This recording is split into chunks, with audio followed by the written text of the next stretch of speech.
I've written a whole lot of blogs and articles, done a lot of videos and shorts on why Trump's tariffs are terrible, especially in the way they are implemented.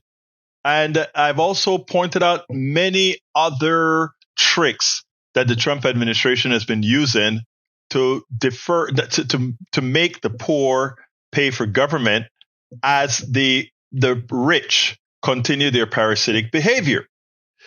But I really listened to what David Frum had to say over the last couple of days and what he's written in The Atlantic.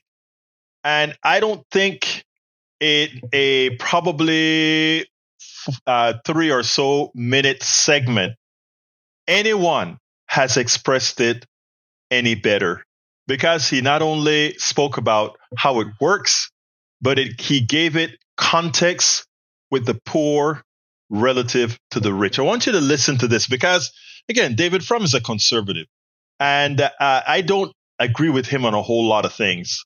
But my God, he nailed it better than any other conservative or progressive could with this little piece right here. I want you to listen to this, and then we'll take it on the other side. David Frum, you write about the 4 scams. Explain. Yeah.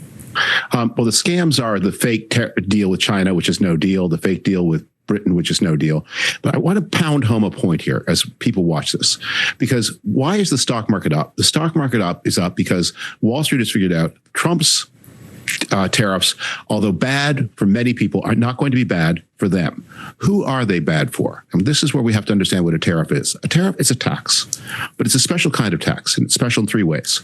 First, it's a tax that can be imposed by the president at his whim. All other taxes imposed by Congress to represent the people. Tariffs can be imposed by the president at his whim. It's a tax that can be exempted by the president at his whim. He can sell special favors. If you want to break in the corporate income tax, you have to get Congress to pass it. But if you want to break in the tariff, just ask the president, buy his meme coin, give him a jet. He'll make a special favor for you. And last, it's a tariff that falls uniquely hardest on the poorest section of society. A tariff is a sales tax, but a sales tax that only falls on goods, not on services. It falls on the doll, not on the nanny that is hired to play with the doll. It falls on the towel, not on the swimming club. It falls on the doorknob, not on the doorman who operates the door. It falls on the poorest people in society. A 10 to 30% tariff isn't going to cause shortages. And it may not push the whole economy into recession. What it does do is take it raises prices for working people, and it takes the burden of government and it moves it from people who are better positioned to pay onto the people least positioned to pay. So you have to combine this tariff story with what the Republicans are doing in the House, where there's going to be giant tax cuts for everybody, financed in great part by these tariffs on low-income people. Last image. Think of a rich family and a poor family at dinner. The poor family. The table is tariffed. The chair is tariffed. The plate is tariffed. The knives and forks are tariffed. If they're eating pasta, the pasta comes from Canada. It's tariffed. Now the rich family, they go out to dinner. The most important, to celebrate their new tax cut from Donald Trump. The most important cost at a restaurant is the rent, not tariffed. The second most important cost, the wage of the chef, the wage of the server, not tariffed. And the plates, they're tariffed, but they come from Italy. So they have a lower tariff than the plates that come from China. This is the most aggressive attempt to shift the cost of government from the rich to the poor that America has seen in the past century, maybe longer. David Frum, what is the appropriate political response? The appropriate political response is to discover the cause of free trade. There's been a lot of mealy-mouthedness from Democrats on this. Democrats have liked tariffs. Donald Trump, the most protectionist president since World War II. Joe Biden, second most protectionist president. A lot of Democrats say, I'm against these tariffs because they're dumb, but I'm for smart tariffs. The answer is to rediscover tariffs are a tax that falls heaviest on the poorest people. They're a tax that is the most dangerous tax because it's the most arbitrary tax. Tariffs are wrong. Free trade is right. And raise money. If you're going to raise money with a consumption tax, raise it on one that middle-class people pay by taxing services as well as goods, a VAT or a carbon tax. But don't make the people who are eating spaghetti on cheap chairs, on cheap tables, with cheap plates, with cheap knives, don't make them pay the cost of government all by themselves. Kudos to David Frum. There's a couple of things that he missed, right? He spoke about those companies that are able to make deals with Donald Trump so that they don't pay the tariffs, and that's why the stock market is up, and etc. What he doesn't point out that there is a section within the business community. These are people that are fairly well off, but they work their business. They're not parasitic like corporations. I really do a number on corporations because, again, they are parasitic in nature. They are the borers of indentured servitude and what I call antiseptic slavery. And I mean that. When I talk about it that way, a lot of people think I'm being hyperbolic, etc. I am not. I distinctly mean what I said about how corporations actually function.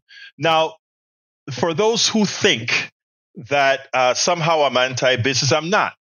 I want you to see the businesses that will get hurt, because these are the businesses that I support. These are the businesses that make America function. These are the businesses that employ more people than any of these major corporations, who get all the benefits from our tax dollars, who get all the benefits from ripping us off our resources, from oil to carbon to natural resources that should naturally belong to we the people, that they extract and they profit from and give crumbs to the rest. Again, the businesses that we should really be concerned about are the smaller businesses. Think about it. Thousands of businesses are about to go out of business. These are well-off people. Some of them are millionaires. Some of them have been doing their business. They make a good living. They employ people and pay them a good price. But these are people that import small amounts of products from China and from other places. That is the base model of their business. And now, when major corporation is able to make a deal, remember what Frum said, they will be able to make a deal and not raise price. Bessette called the head of Walmart and said, "Hey, eat some of these taxes, etc. Keep the prices the same." What do you think Walmart's going to do? Walmart is going to say, "You know what? I can actually do that," because in sort of keeping some of the prices the same, the competitors that are the small businesses, they won't be able to do the same, because they don't have pricing power, they don't have volume, they don't have any of that. So they'll go out of business. And as soon as they're out of business, then I can fly. Then I can raise my prices. Big corporations say. Brothers and sisters, the con that the oligarchy is putting on in fold right now is one that is not only going to hurt the poor, it's going to hurt that middle class or that lower class wealthy person who owns a small business that is dependent on bringing little glass bottles from China, bring in some plastic bottles from China, things that aren't made here in the United States anymore.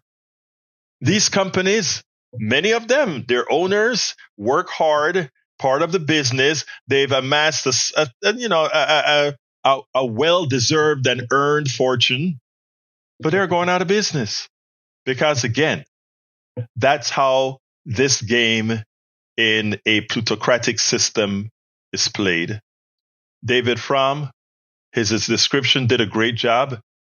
The one piece missing is what happens to that small business. We spend a lot of time deconstructing the news, trying to parse it into a form that everybody can understand. We try to find those little nitpicks where it flies above the fray, etc. If you really like these videos that we do, I want to ask a big favor. Please go ahead, number one, subscribe to our channel, and number two, please join if you can. Thank you so kindly for watching. Keep watching. Please remember to share. We must populate the entire internet with our progressive message, a message that we know is what most Americans say that they want. So help us, please join.